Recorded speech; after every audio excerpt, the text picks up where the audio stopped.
Hi, hello, isang magandang umaga, tanghali, hapon, gabi sa inyong lahat. Anong oras man ninyo napapanood ang video ito, tayo po muli ay tutunghay ng ating pagbasa para naman sa araw ng Miyerkules, July 3, 2024. Hahangin natin ang mabuting balita sa Ebanghelyo ni San Juan. Ang kabanata ay 20, mga talatang 24 hanggang 29. Si Tomas na tinaguri ang kambal, isa sa 12, ay wala roon nang dumating si Jesus. Kaya't sinabi sa kanya ng ibang alagad, nakita namin ang Panginoon. Sumagot si Tomas, hindi ako maniniwala hanggat di ko nakikita ang butas ng mga pako sa kanyang mga kamay. At naisusuot dito ang aking daliri, at hanggat hindi ko naipapasok ang aking kamay sa kanyang tagiliran. Makalipas ang 8 araw, muling nagkatipon sa loob ng bahay ang mga alagad. Kasama nila si Tomas, nakapinid ang mga pinto, ngunit pumasok si Jesus at tumayo sa gitna nila. Sinabi niya, sumainyo ang kapayapaan. Saka sinabi kay Tomas, tingnan mo ang aking mga kamay at ilapit dito ang iyong daliri.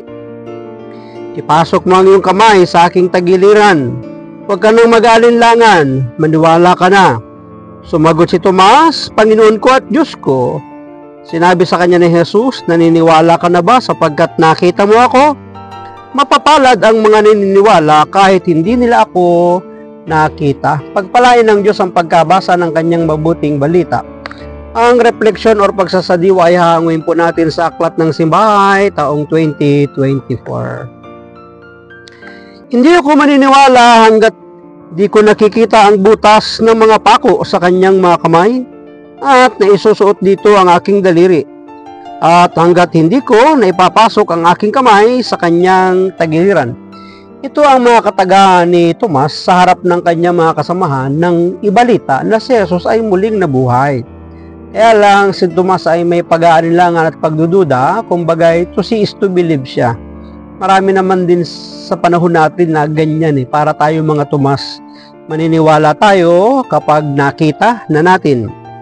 Nakita ni Tomas si Jesus, subalit ang ipinakita ay ang mga bakas ng sugat sa kanyang niluwalhating katawan.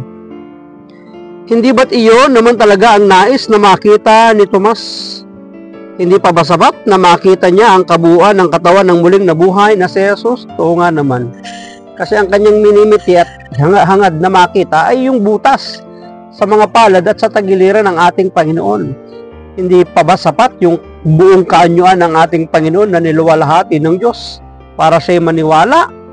Sa kakulangan ng pananampalataya, tumitingin si Tomas sa mata ng isip.